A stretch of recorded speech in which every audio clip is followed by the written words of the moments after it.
Kiwi बल्लेबाज Devon Conway ने CSK को 1 नहीं 2 नहीं 3 नहीं बल्कि कुल दिए 5 बड़े झटके आईपीएल 2024 शुरू होने से पहले ही सीएसके को धरातल पर लाया।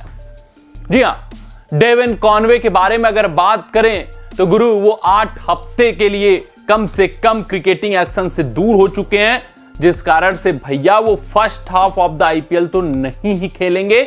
अब सेकेंड हाफ में उपलब्ध हो पाएंगे या नहीं हो पाएंगे वो उनके बॉडी के रिकवरी के ऊपर निर्भर करता है, न्यूजीलैंड क्रिकेट बोर्ड के ऊपर निर्भर करता है कि वो अपने स्टार खिलाड़ी को वर्ल्ड कप के मद्देनजर भैया छोड़ते हैं या नहीं छोड़ते हैं, ये दिलचस्प रहेगा देखना। मगर ये तय हो चुका है कि half of the IPL Devon Conway नहीं खेलेंगे, क्योंकि जो अंगूठे की चोट है वो सीरियस है और उसकी सर्जरी वो इसी हफ्ते करवाने वाले। इस चोट के बाद डेवन कॉनवे ने 1 नहीं 2 नहीं बल्कि कुल 5 बड़े झटके एमएस धोनी को दे दिए आईपीएल 2024 से पहले। और अपने इस रिपोर्ट में हम देखने वाले हैं कि भैया कौन कौन से सेटबैक लगे हैं महेंद्र सिंह धोनी को, सिर्फ एक खिलाड़ी के बाहर जाने से कैसे 5-5 झटके और 5-5 कमियां धोनी की टीम में आ चुकी है, और क्या आईपीएल 2024 में बिना कॉनवे आईपीएल ट्रॉफी धोनी जिता पाएंगे या नहीं जिता पाएंगे।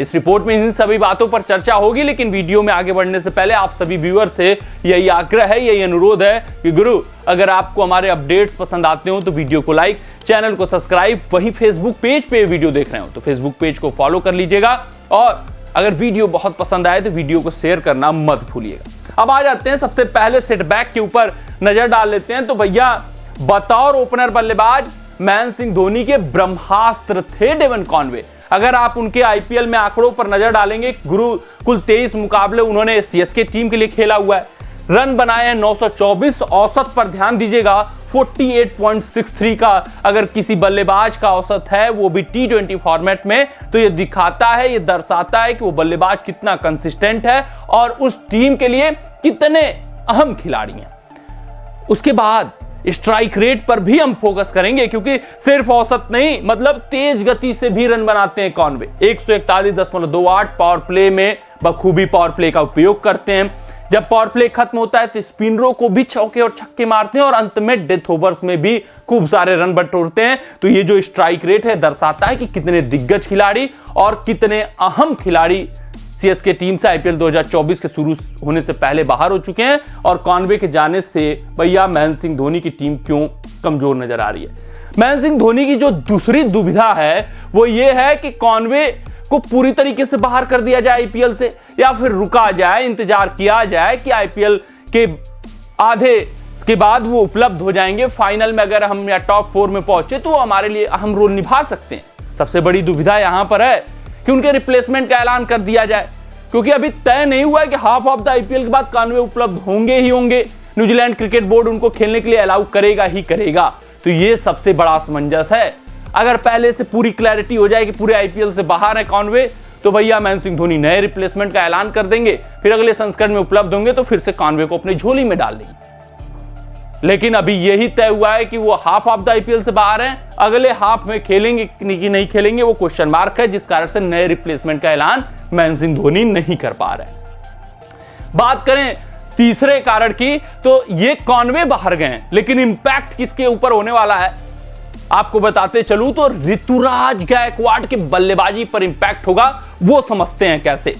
अगर आपने ऋतुराज गायकवाड़ के खेलने का स्किल देखा हो तो स्पिनर को वेट करते हैं कब स्पिन गेंदबाजी आए, कब उनके ऊपर अटैक करूं, क्योंकि स्पिन के बहुत ही बेहतर खिलाड़ी हैं।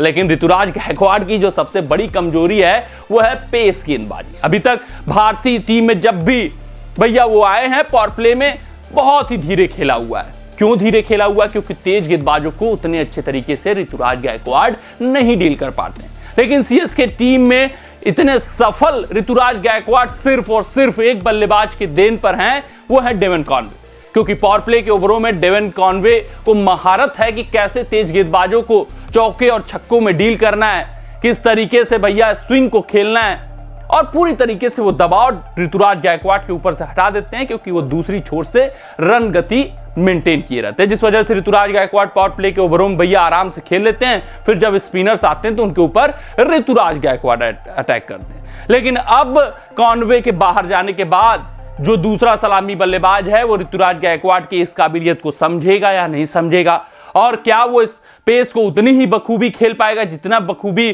कॉनवे खेलते थे? क्या उस गति से रन बना पाएगा? अगर उस गति से जो दूसरा अपोनेंट, जो दूसरा बल्लेबाज है नहीं खेल पाएगा, तो फिर भैया ऋतुराज गायकवाड़ के ऊपर दबाव बनेगा और वो अपना विकेट फेंकते हुए नजर आएंगे। वहीं अगर हम चौथे कारण पे बात करें, चौथे झटके पे, तो कॉनवे के जाने के बाद भैया बिल्कुल लाइक टू लाइक रिप्लेसमेंट मौजूद नहीं है। हालांकि वहां पर आपको रिप्लेसमेंट के रूप में सचिन रविंद्र दिख जाएंगे, लेकिन कॉनवे अपने आप में बड़ी हस्ती हो चुके हैं, आईपीएल के बड़े बड़े कारनामे वो कर चुके हैं।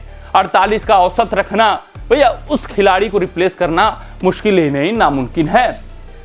जो पांचवा भैया जो झटका है वो ये है कि कॉनवे बाहर हुए हैं, उनके साथ साथ शिवम दुबे बाहर हुए हैं, जिस कारण से जो सीएसके टीम की बल्लेबाजी है वो कमजोर हो चुकी है, लचर हो चुकी है, अनुभवहीनता आई है।